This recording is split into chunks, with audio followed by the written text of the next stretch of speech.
Hello, this is the Provoked Prawn and this is Corsair's Frame 5000D. In this video I'm going to show you how to build this case and create a really good looking case. I'm also going to show you everything you need to know about the wiring and setup of all the different parts in there. I'm also going to talk about the fan setup and the wiring there, whether you're using the standard RS or the ARGB version of this case.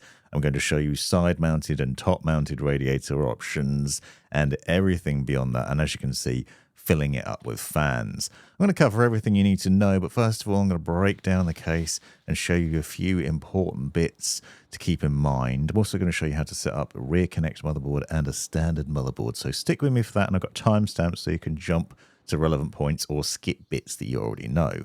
Now, a couple of important warnings before you get started. One is that these rear feet are a bit dodgy in that they could get damaged and bent and then break off during the build process. I actually found this with a couple of the cases that I got for this build, but you can just pop off the little rubber foot below it and then screw it back into the base if you do find it becomes a problem. So just watch out for that. It is easy to fix, but it can become loose, especially if you're moving the case around a lot during the build process when you're putting it together.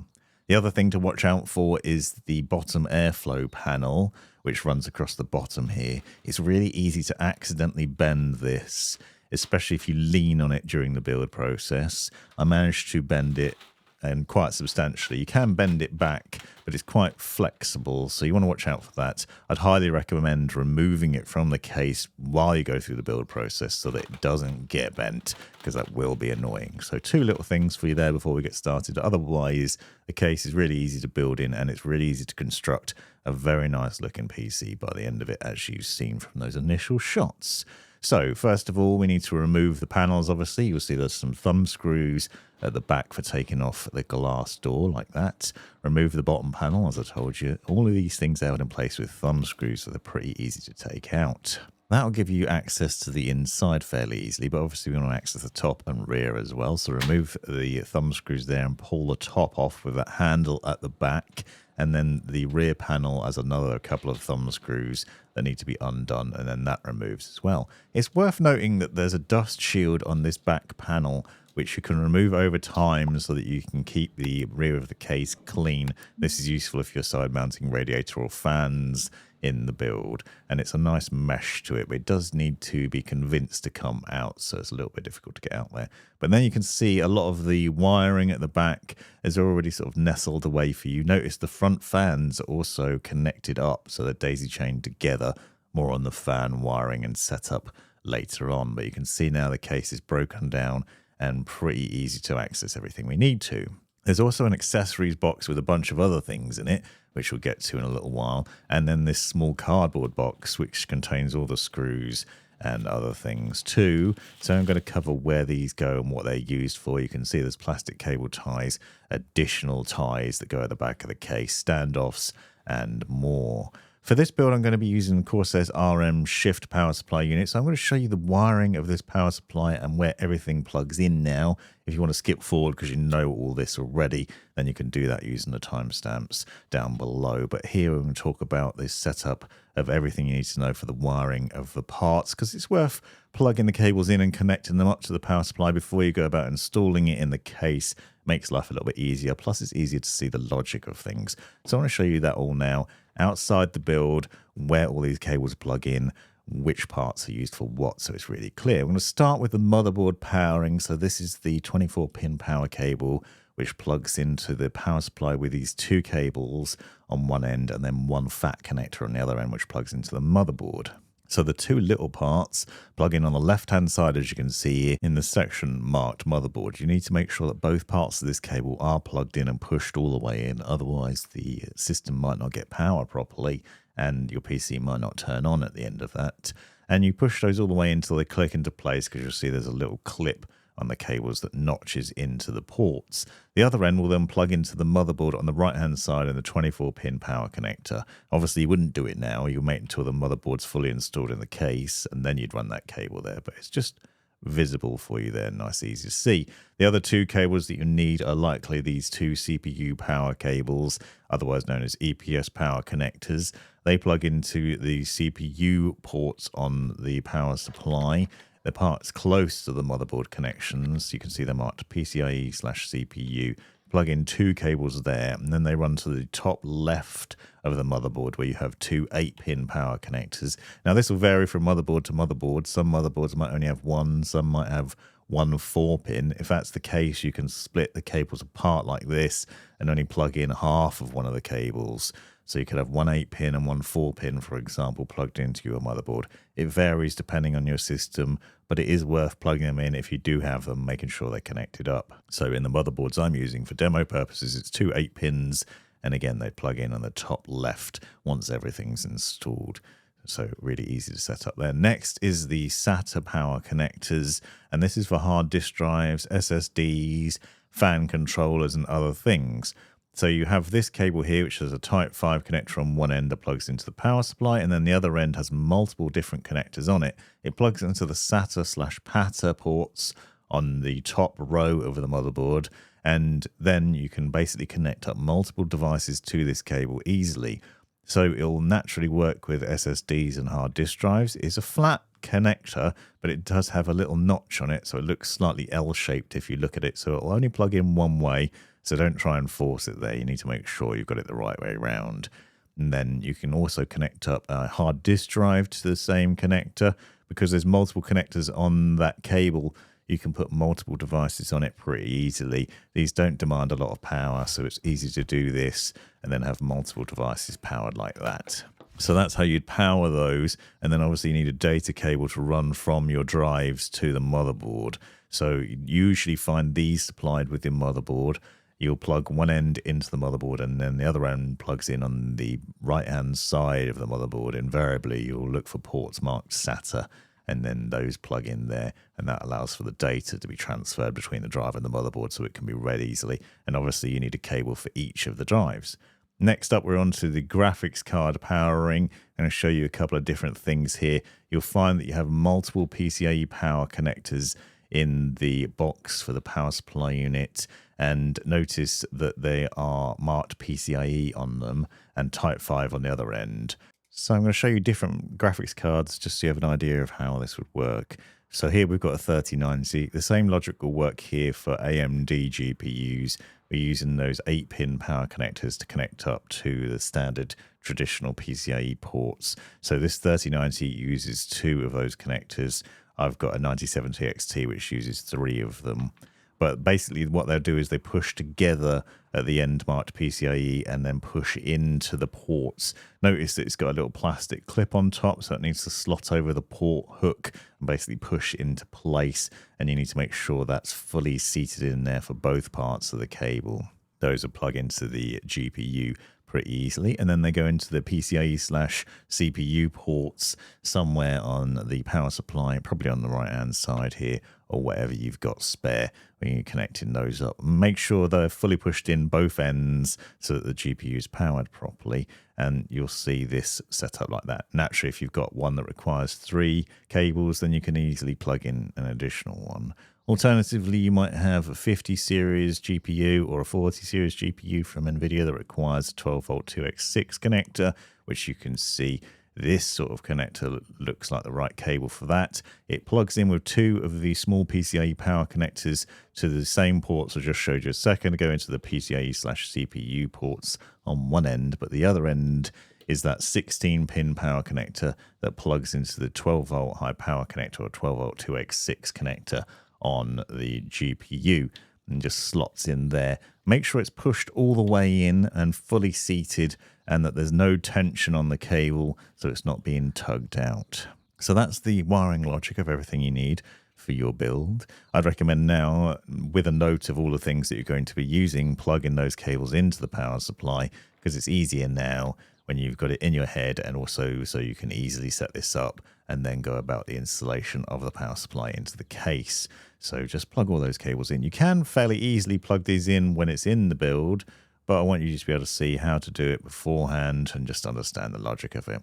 So with the mounting of this power supply, you want to make sure it faces fan down towards the bottom of the case, because that's how it intakes air into it, and that'll be pulling from below. So it slots in like this, and as you can see, the ports are now visible at the back as well. And then you'd screw it in at the rear. Notice there's some thumb screws on this case actually to screw into the power supply holes and secure it there, but you can also use the hexagonal screws supplied with the power supply to then secure it further with the additional screw holes at the back there, so it's fully secured and set up. Then you want to run the power cables in a logical way and try and tidy them up as much as possible. You'll see that I've already cable tied the cables a little bit so they're nice and neat. I'm running the two 8-pin CPU power connectors up to the top and then looping them through this cable management part at the top here. Now I'm going to show you some tricks around these cable ties a little later on, because it's worth noting that there's a technique to removing them and reinstalling them in different positions. On the left-hand side, obviously, we've got the standard front panel connectors, which I'll show you where to plug in a little while. But at this point, I'd recommend untaping those so that you can then put your 24-pin power cable in there, because you'll probably find that's a bit fatter and takes up a lot of room, especially with other power supply units. And you'll see that we can then push this into there, tie it down so it's neat and out of the way and ready for the rest of the build. And then I'm going to show you the setup of that. So for demonstration purposes now, I'm going to use a standard ATX motherboard in the installation. And you're basically just seating this down onto the pre-installed standoffs and then using screws to secure it. 3 screws across the middle, 3 across the bottom, 3 across the top. In a little while, I'm going to show you the setup of a rear Connect motherboard if you want to use that instead. But for an ATX motherboard, I just wanted to show you the wiring logic of where things will plug in case you're going to be doing this. So first of all, the 24-pin power cable runs through on the rear here, as you can see, and then plugs in on the right-hand side, making sure that's pushed in all the way, clicked into place and seated nicely there. You'll see most of it's hidden behind the cable tray, which is quite nice there. The two 8-pin CPU power connectors naturally run up to the top of the case here and then push through to the front, and you want to make sure they're as tidy as possible up through that hole. But then also note that there's a screw at the back here which you can unscrew. Now this is a pretty cool feature of the case, because if you remove this, the front panel then comes off, so you can see there's this extra hiding tray here which you can pop out. It's a little bit fiddly to get out. You see it hooks into the back. But once that's done, you can plug these two 8-pin CPU power connectors into the top of the motherboard, as I showed earlier. And then you can put the cover down over the top of them, hiding away the majority of the cable that's running through from the rear, and then re-secure that tray with the little screw at the top. And then basically the front of it will look a lot neater, which is a nice feature. We then have these cables, which is 2 USB-A connectors and 1 USB-C. Most motherboards that I've encountered only have 1 USB-A port, so be warned of that. And this board that I'm using only has that, which only means 2 of the front panel connectors will work for the USB-A connection. But USB-C should be fine. You see it plugs in just below the 24-pin power connector there. It'll only plug in one way, so listen for the click when you push it in place. And then USB-A plugs in just below that, and it'll only plug in one way because it's got a little plastic notch on it. Then we have the front panel connector and the HD audio. Front panel goes on the right-hand side and the bottom. HD audio goes on the left. You'll see a close-up look at the front panel connector here. You notice one pin is missing from it, so you can only plug this cable in one way around, and that just plugs in fairly easily. And HD audio is the same sort of logic. It's missing a pin, but that plugs in there, and that's for your 3.5mm jack. We then have the 5V RGB connector, which you can see has 3 pins on it. Look for the 5V markings on the motherboard. This is for the RGB strip at the front bottom of the case, just below the fans.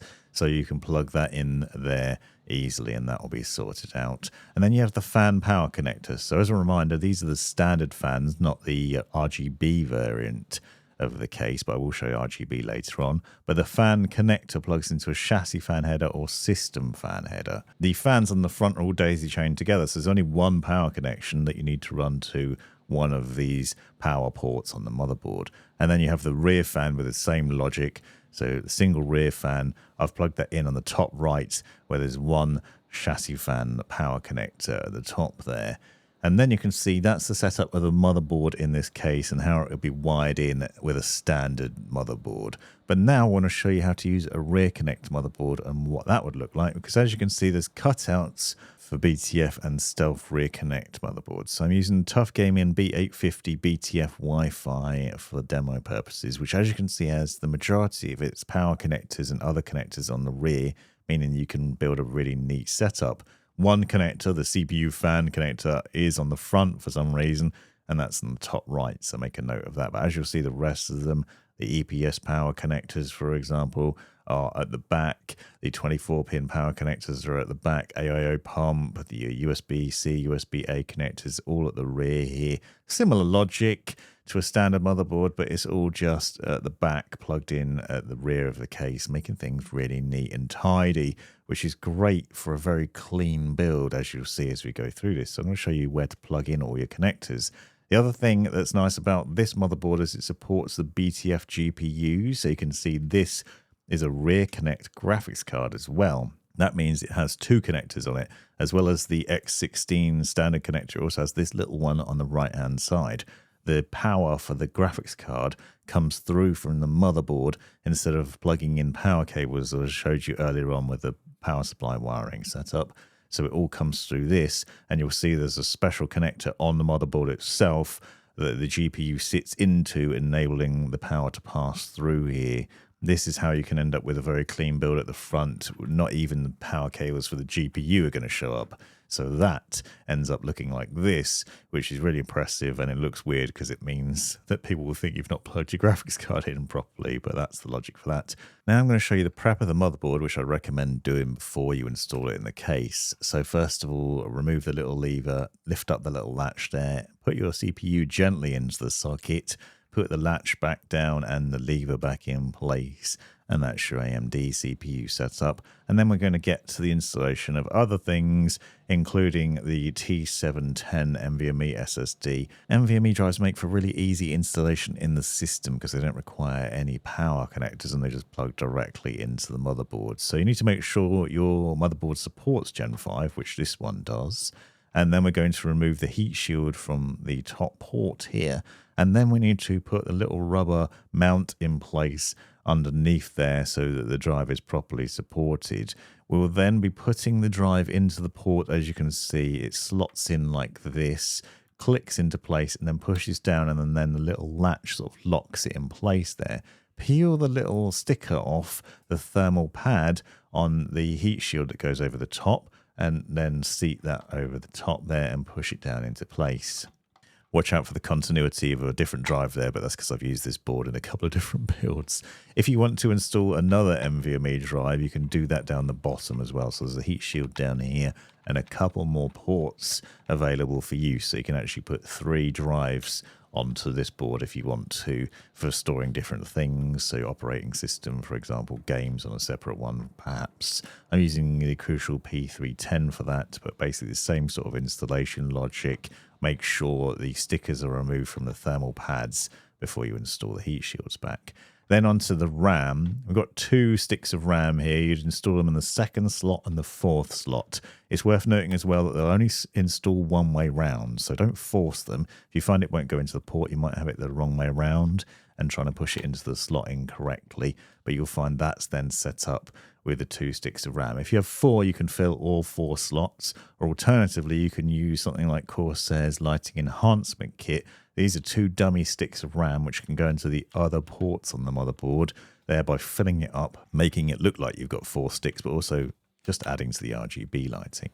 Then for this build, I'm using Corsair's Nautilus RS360 all-in-one cooler, which I'm going to show you the setup of. And first of all, we're going to get to the bracketing for that before we do anything else. So you need to remove the standard standoffs that come with the motherboard above and below the CPU socket. This is the same for all of the AMD AM5 socket motherboards. You'll find these little plastic clips in place as standard. You need to take those out and replace them with these standoffs that come with the cooler. And basically these will then seat down over the metal runs that come through from the back plate here, and we're securing those with a plastic bit facing down towards the motherboard and then the long bit facing up, so it will receive the coolant when we get to it. Now we're going to install the motherboard into the case in much the same way as a standard motherboard. The rear Connect motherboard just sits on the pre-installed standoffs there and gently is put into place, and then you secure with 3 screws across the bottom, 3 screws across the middle, 3 screws across the top, and it's then fully secured into the case. Just make sure that you do screw in each of these in place so that it's then set up in there properly. At the back, you can then go about plugging in the cables. So the 2 8-pin CPU power cables we're going to run up to the top here. One thing of note is with these little pegboard things, if you remove the Velcro ties, you'll see there's a little peg in the middle of them. If you pull that out, that is how you then pull out the entire clip, so you can then reposition it somewhere else. I wanted to adjust mine ever so slightly over this way a little bit so I could run the cables through, and then you just push it back in place and then put the peg back in, and then you can seat it down properly. There's additional of these included in the accessories box, so you can put more into the case, but you can also just reposition them through the other pegs and the other holes in the back of the case, and it's pretty easy to just then tidy up things. So you can see then run the 8-pin CPU power connectors through that, and then you can Velcro tie them down so they're just neat and out of the way. We'll then plug those 2 connectors in like this, so make sure they're pushed all the way in. You'll see the little plastic clip holding them in place there, and they should be pretty neat in that setup. Then remove the front panel connectors from the Velcro ties here,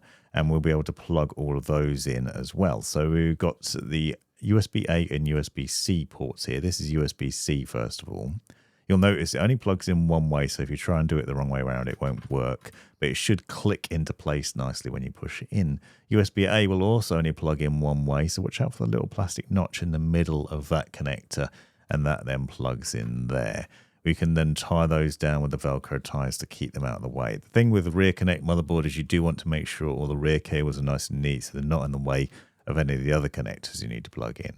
Then F panel, which is your front panel, power button and such, and the HD audio will plug in this logic. So HD audio plugs in the bottom right hand side of the motherboard here. Push that into the port nice and easily. Watch out with HD audio and front panel, both those connectors are missing a pin, so they're really easy to connect up. You can see me doing it with the front panel connector just here. If you're not quite sure where these connectors are, you can refer to your motherboard manual to see where they're listed, but generally speaking it should be marked F panel, pretty easy to see. The power cable for the front fans will plug into a chassis fan header or system fan header like this, which in this case is in the bottom middle of the motherboard, and that's the power connector for all 3 of those front fans. We then have the 24-pin power connector for the motherboard, which plugs in just above the USB-C port, as you can see here.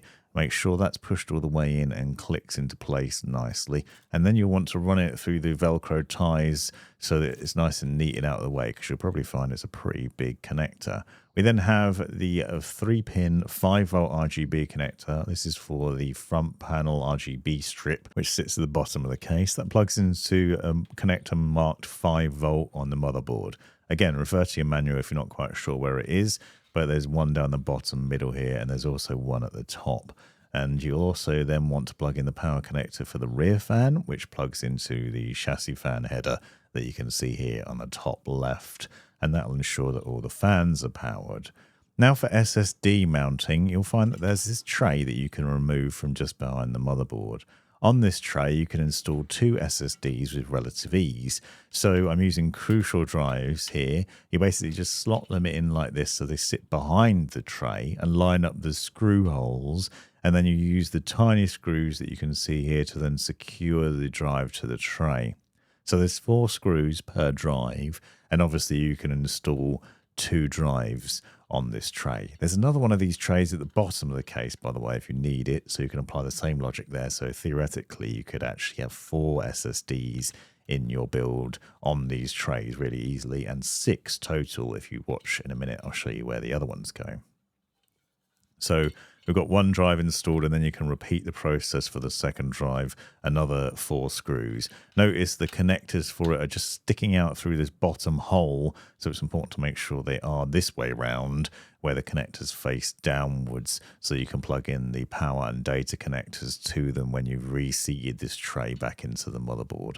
So if you're using these drives, you put it in like this, seat it into the back just behind the motherboard tray, and then use a thumb screw to re-secure it like that.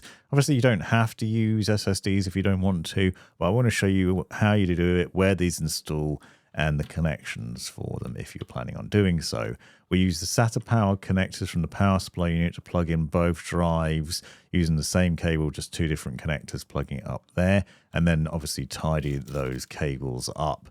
You will then run the data cable from each of the drives from there to the motherboard. These will be supplied with your motherboard, but you'll basically want to run those through to the SATA ports, which are in this case on the left side there and also at the bottom.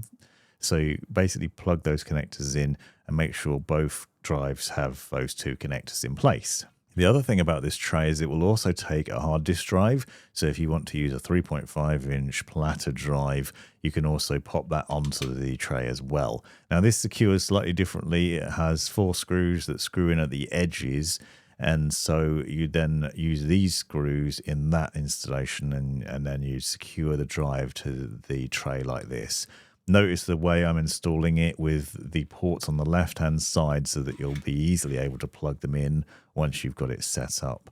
But basically doing this means that you can theoretically have a hard drive on one side and 2 SSDs on the other. It will then mount at the top here and then follows the same sort of logic for the connectors. So you'd plug in your SSDs with the same power cables and data cables, and you'd also use the SATA power and data cable connection for the hard disk drive as well. So the same sort of logic there. So you could end up with loads of drives in this case if you wanted to. An alternative place to mount SSDs is on these 2 removable trays, which you can see here. This logic means you could add in extra drives, or you can just put them in a different position if you want to. So they mount by lining up the screw holes on the back of the trays like this and using the 4 small screws for each of the drives. And so they're set up like this, again, with the connectors facing downwards so they're easy to plug in. And then you just reseat these back just below the other tray above them, and then plug those in as well with the same sort of logic. So you can see here already just how many drives you can put into the system if you want loads of storage in this case. But you do need to make sure you've got enough SATA power connectors. You might need 2 cables, one for those top drives and one for these bottom ones, and then you'll need a lot of data cables as well. I actually only have 4 SATA ports on this motherboard, so watch out for how many of those you've got, because you might not be able to use the maximum amount of hard drives and SSDs depending on your build. Next is the setup and installation of the Nautilus 360mm all-in-one cooler. So I want to show you the logic for this. I've got a separate guide on it if you'd like to see that as well as a review, but I want to show you the process and logic of it because it'll be useful in a number of ways. First of all, we've got the fans, which use daisy chainable connections for the fan power and RGB. So you'll see the RGB connector and the fan power from one fan plugs into the next fan, and then from that fan plugs into the next fan. And this logic is the same for the other RS fans that I'm going to be using later on, so watch out for that. But these basically connect up together so that fan power and RGB are basically sent through all of the fans, and then you only have a couple of easy connectors that you need to worry about at the end. So this makes life really easy, although perhaps a little bit fiddly initially as you're trying to work out which of these cables are connected up.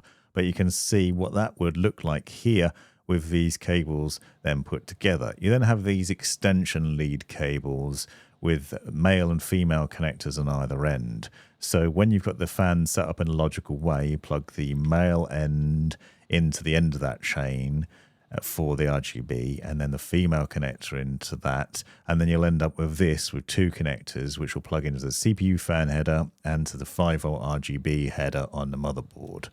That's for the fan logic, and I want to show you the pump next as well. So you can see here that it's got pre-applied thermal paste. Note that I'd recommend not doing what I'm doing right now, which is removing the plastic cover until you're ready to install it, because you don't want to damage that thermal paste. but you'll see the pump itself also has multiple connectors coming out of it. And this is for the power and for the RGB connectors. For the power, that'll plug into the AIO pump header as the most logical, but the RGB connector can theoretically have the female end plug in to the chain of the connectors on the fans, so that you can then have the RGB pass from one fan to the next fan to the next fan and through the pump as well, so it's all synchronized really easily. You'll need to make sure, obviously, that at the end of that, that's then plugged into the motherboard. So with the pump plugged in there to the AIO pump, the fans plugged into the CPU fan header, and the 5V RGB connector plugged into the motherboard as well, that'll see the RGB and power for the whole system set up there. So that's where you plug these connectors into it. Pretty straightforward wiring and setup for this all-in-one cooler, and the logic is nice and easy too. If you check out the full setup guide I've got on this, you'll see how to set it up for Intel builds if you're doing an Intel setup instead of AMD. But essentially, what you want to watch out for is the CPU fan header and the AIO pump header and the 5V RGB connections on the motherboard, which you might find in different positions. So you can see I've got two 5V RGB connectors down the bottom middle of the motherboard. A bit later on, I'm going to show you another solution if you haven't got enough of these, but hopefully by the end of it, you'll end up with something that looks like this with loads of RGB in it. I'm going to show you both side mounting and top mounting logic now and talk about that. So if you're going to be doing what I'm going to do here, which is top mounting the radiator, you first want to make sure which way round you want the tubes to sit, whether it's on the right or the left-hand side of the case. For this build, I'm top mounting the radiator and the case, and I'm going to put the fans so that they're exhausting air through the radiator and out of the top. In order to copy this, what you want to do is make sure that the fan blades are facing towards you or towards the inside of the case. Also, you need to think about the logic of where the cables are going to sit. So you want to make sure that when you install the radiator, they're towards the back of the case, because otherwise you'll have a lot of mess at the front. So think about how you're doing this and make sure you're doing it in the right way so those cables can be hidden and run through to the back. So position the fans like this, and then you'll want to use the long screws. So you can see these long silver screws. They'll pass through the holes on the fans and then seat into the holes on the radiator there. And obviously we need to do it for each of the fans, so make sure each of them has the screw running through. You'll need to line those up and then screw them in to secure the fans to the radiator, and then we'll be seating the radiator into the case and securing it to the case. So as you can see, we've got the fan cables towards the back, and you want to try and run those cables through to the rear, but you want to try and keep that nice and neat so that it's mounted to the top like that in this position. Now, alternatively, if you want to side mount the radiator instead, it will need to mount to the fan tray, which I'll show you how to set up later on. But you can choose whether you put the tubes at the bottom or at the top. It's also worth noting there is room for push-pull here, so if you wanted to put fans on either side of the radiator, you could do that. So that's one other option.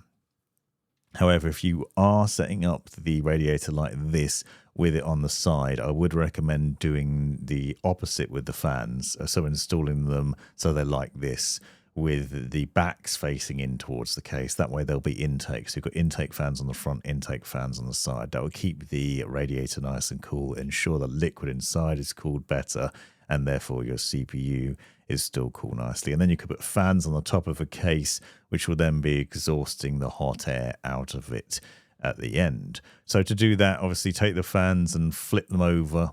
Instead of putting them facing towards you, you want to see the backs of them. But again, you also need to make sure the cabling is facing the right way so that it's going to be facing so that you can run it to the back and try and hide it away as much as possible. So you want to set it up so it looks something like this, and then apply the same logic with the screws going into it, and it's secured in place. Now, if you're curious, I did a review of this case where I showed the differences in performance for these two different setups. So I'll link to that review in the description so you can see the thermal tests of how I got on with this. But you'll then get the option to choose how you want to do this. Aesthetically, it probably doesn't look as nicely in the back of the fans, and you might see more of the cables in this position, but it is pretty good for cooling and does help if you've got a particularly hot CPU, because obviously we've got a lot of intake there and we've got cold air going through the radiator. And it doesn't negatively impact the performance of the graphics card either, in my experience. So you'd secure that to the rear fan tray using the little screws. And I'll show you that fan tray logic later, but it basically secures it nicely there. But going back to the top mounting, because that's what I'm going to be doing for this build, run the cables through to the rear, and then we're going to put the radiator in place at the top here. So you're going to secure it to the top of the case instead of to the side. You'll want to run the extension leads through to the back, and obviously try and tidy those cables up as much as possible so that we can keep things nice and neat at the front, especially with using that rear Connect motherboard. We obviously want no cables visible as far as we can do, so it's really tidy. And then you secure the radiators at the top of the tray using the little silver washers and screws that came with the all-in-one cooler, and secure it up there. At the top, we've got this infinity rail from Corsair, which allows you to adjust depending on the thickness of the fans using all the radiator, so you can reposition it. And that's pretty easy to do as well if you need to. And obviously you have the option to do other things up here if you wish. For the installation of the pump to the CPU, what you need to do is a couple of different things here. And obviously we need to make sure that those cables are running towards the back for the connections for it. Don't forget to plug those in. But at this stage, you'll want to remove the plastic cover so that the thermal paste is exposed. But you also need to swap the brackets. So this is the standard Intel bracket that comes on the pump itself. Swap it for this one, which is the AMD variant of that, and just slots in place really easily there. It will then seat down over the CPU, and you can see the logic and how that would happen with the tubes on the right-hand side coming out of the pump. And you sit that down over the standoffs that we installed earlier on, and then you use the thumb screws to secure the pump to the CPU with 2 at the bottom and 2 at the top. I recommend doing this by hand to start with, so secure those top and bottom, and then what you want to do is to finish it off by tightening up with a screwdriver. It's really easy to install this and not tighten it up enough, because if you do that, it will then basically mean the CPU is not getting cooled well enough. Now, what you want to do here is just screw until you can't screw any further, but don't force it, don't over tighten it. But do make sure that all 4 of those are secured nicely, because if they're not, then there won't be good contact between the copper plate and the top of the CPU. Once that's set up, you can see that when we get it turned on, you can then pull the little plastic cover off and see the RGB lighting. But don't forget all those connections that we need to do. Now, as I showed earlier, this is the standard case with non-RGB fans at the front and the rear. If you want to use RGB, like the RS140 ARGB, and fill it up in the case, I'm going to show you that. And the logic here is pretty similar to the Nautilus, so that's going to be handy in terms of the wiring logic of how it works. And also, if you've already got the ARGB version of this case, I'm going to show you how to put additional fans in and how you'd then wire them in. So these ARGB fans, you will see have markings on them to let you know where the air is flowing through. So if you can see the front, that's where it's being pulled through, and it will exhaust out of the back of the fans. And what we're going to do here is put 240mm fans on the bottom, 220mm fans just below the GPU, and then set it up like this. So we've got intake on the front and side and bottom, and exhaust at the top and the rear. So that's the logic of how that would work. For the wiring of these fans, they basically daisy chain together. You'll see each fan has a male and female version of the RGB connector and the fan power connector. So they can connect together pretty easily so that you can chain them together and you have less connectors at the end in order to plug in, which makes the wiring pretty straightforward. So if you have a couple of fans, for example, you take the male connector of the RGB on one of them and connect it to the female on the other, so you can see that they slot together like this pretty easily. It's worth doing this outside of the case before you put it in, because it'll be less fiddly and less hassle when you do that. And then you repeat that same logic with the fan power connector, so the male connector plugs into the female connector. And that way, both the fan power and the RGB connections are pushed together, and then you just need to worry about connecting it to the motherboard or to another fan if you're adding in an additional one. But it's fairly straightforward. As you can see, we will run out of the RGB connections on the motherboard, but don't worry, because I'm going to show you how to handle that later on. So you can do this in groups of 2 or 3, depending on where you're putting them in the case. Obviously, if we're front mounting the fans, you could have 3, and if you're doing side mounting, you can have 3. If you're putting them at the bottom of the case, there's only 2, and you'll see what I mean by that in a little while. But basically connecting up each of these as we go through the process so that they're chained together will make your life a lot easier. And then you have a pair of extension cables that run from this chain of fans to the motherboard. So you've got a RGB connection and a fan power connector, both male and female connectors. So at one end of the chain of fans, hopefully you've got a male fan connector, which you can plug into the extension cable. And then you'll also have another connector which will plug into this. What you want to do is make sure that the female version of this is available to plug into the motherboard. So the male version should plug in to the connector on the fan, and then you'll have the female connection, which then can connect up to the motherboard. So you'll want the chassis fan header or system fan header for the fan power, and the 5V RGB connection for the RGB connectors. So you will look for those on the motherboard, and hopefully you've got spare of them. But if you don't worry, I'm going to show you a solution for that in a little while. You might well run out of the 5V RGB connectors, for example, especially when you're installing as many fans as I am. But the chassis fan headers should be pretty straightforward to find and plug in. So you should find you've got enough to connect all the different fan power connectors. So you look for chassis fan headers down the bottom and the middle, and sometimes at the top you'll find loads of these. So you can see there's a couple here on the bottom right of the motherboard here, but you might find them in different positions around the motherboard. Revert to the manual if you get stuck, but a chassis fan header or sys fan header, and basically you'll see there's a little plastic clip on the port, so you need to line up the cable with that when you insert it. But with these, you should be able to power groups of these fans quite easily. So one connector per group of 3 fans, for example, will allow you to power those up pretty easily and connect those up. And then the 5V RGB connections, often you'll find one at the top and some at the bottom. Sometimes your motherboard might only have 1 or 2 of these. This motherboard's got 3. Another one I'm using has 3, but it does vary. But what you want to look out for is that 5V marking on the motherboard. It will usually say something like add Gen 2 or RGB connectors or something similar, but it's 3-pin. So you can only plug it in one way round, and you can see the connector's got a little arrow on it pointing to where the 2-pin part of that is as well, so you know which way it is.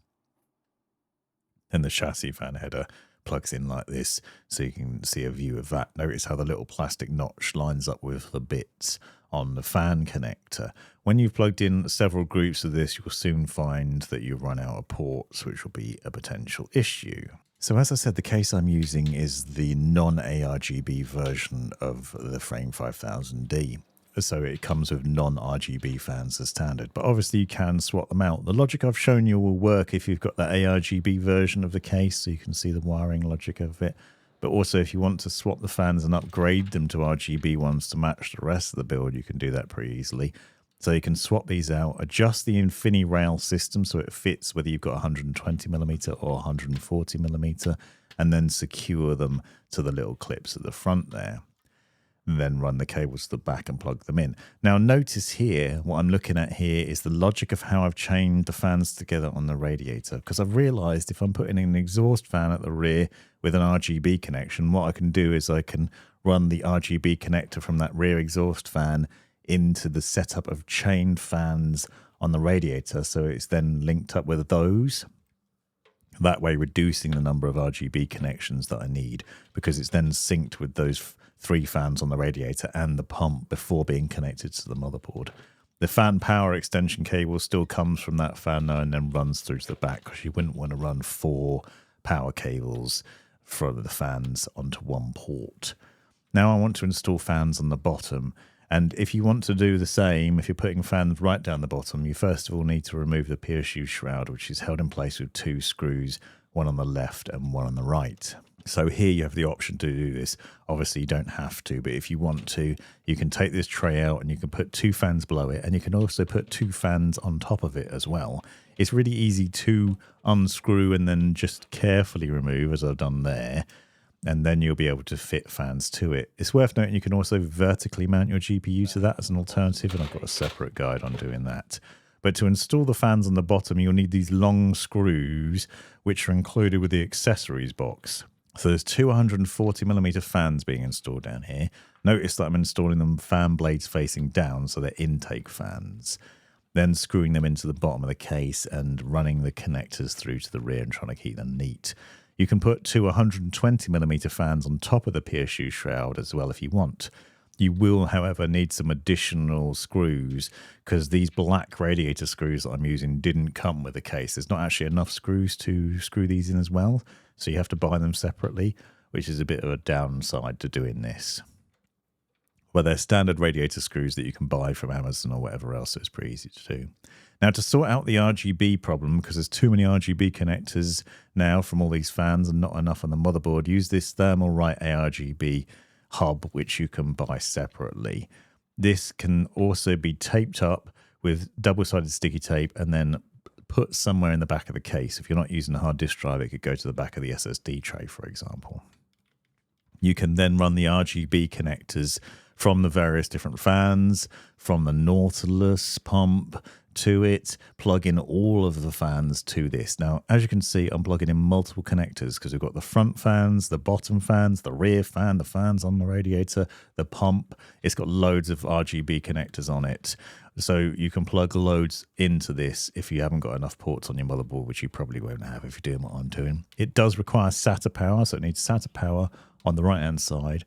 And then it has this cable, which is the 5-volt RGB connection that runs from that to the motherboard.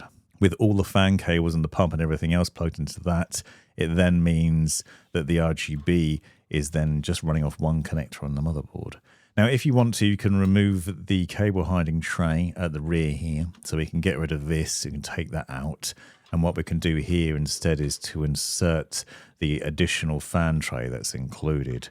So with doing this, you probably need to rethink the cable wiring because you're going to want to make sure it's out of the way of the fan tray. But what would happen here is it would install at the back like this. Now, you can mount the radiator to it, as I showed you earlier on.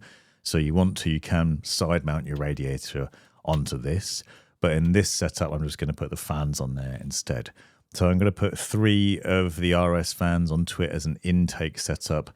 So these fans will be put so the fans face outwards, so the fan blades are facing towards the back of the case. So note the logic of which way around the radiator tray goes in. Use the fan screws that are included with the case to secure it. These are easy twist fan screws.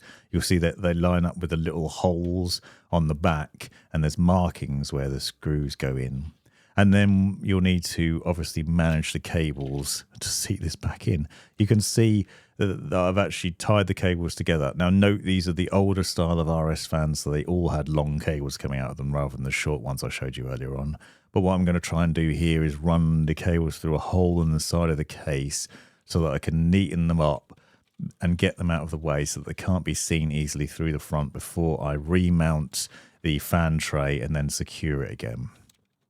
Because when you finish with this, obviously you want to use the little screw that you removed the tray with to re-secure it to the top of the case like this so it's held in place nicely by the end. Then from this group, I've just got one fan power connector which plugs to the chassis fan header at the bottom middle of the motherboard, and then another 5-volt RGB cable which obviously I'm going to run to the Thermalright RGB hub. So you can plug that into a spare port that we've got there. And then there's a lot of messy cables at the back, but it doesn't really matter because the door will go on and it will hide away the shame quite easily. Now, for mounting your GPU, what you want to do is first of all remove 2 of the PCIe brackets for this size of GPU. You might need to remove more, but there's screws at the back where you'd pop that out and then you can then put your GPU in place. As mentioned, this is a BTF GPU, meaning the connector for it for power is on the graphics card itself and connects directly to the motherboard. If you're using a standard motherboard and a standard GPU, obviously you need to run power cables through as well to plug into the graphics card. But this pushes into the motherboard, slots in there, and then is re-secured at the back. You then need to make sure the 12-volt high power connector is plugged into the port on the left-hand side just above the SATA ports on the motherboard, and that will supply power to it. The bottom airflow panel that I recommended removing from the case earlier on has additional sort of things that you can put into it. So as standard, the holes are kind of covered over by this plastic sheet, which I'd recommend removing if we're installed bottom fans. And you can then put this dust shield in there instead so it'll have better airflow. If you're not putting bottom fans in there, you can use the white one to block off the view of the internals if you don't want to see them. But if you want better airflow to go through there, especially if we mounted bottom intake fans, it makes sense to put this in. And now we've finished the build, we can put this back in there as well. And you can see the RGB glow through the bottom of it in this position with this setup. So it looks pretty nice. So I'm quite happy with how this has come out. Hopefully I've given you some good insights. I realize there's been different options in there and I've covered quite a few different things, but hopefully it's helped with the understanding of how it would go together and all the little details. If you want to know other things about how to vertically mount your GPU, check out the links in the description. I'd also recommend using Signal RGB for the RGB lighting if you're using Corsair's RS ARGB fans. Really easily syncs up all the fans, as you can see here. You can choose from various different effects, which you can apply really easily. And as you can see, it's going across all the fans, the pump, and the RGB RAM as well, so it ends up looking really nice. As mentioned, check out the review if you want to find out more about the case and also like how it performed in the different setups I had. And this has been the Provoked Prawn. Thanks very much for watching. Appreciate you. You've made it right to the end of the video, you brilliant legend you. If you've enjoyed it, click that subscribe button, give me a thumbs up, and drop me a comment down below if you've got any questions. If you really enjoyed it, consider joining the channel and see the benefits of doing so. Check out these other videos. You might well find them interesting or useful. And most importantly, have a great life.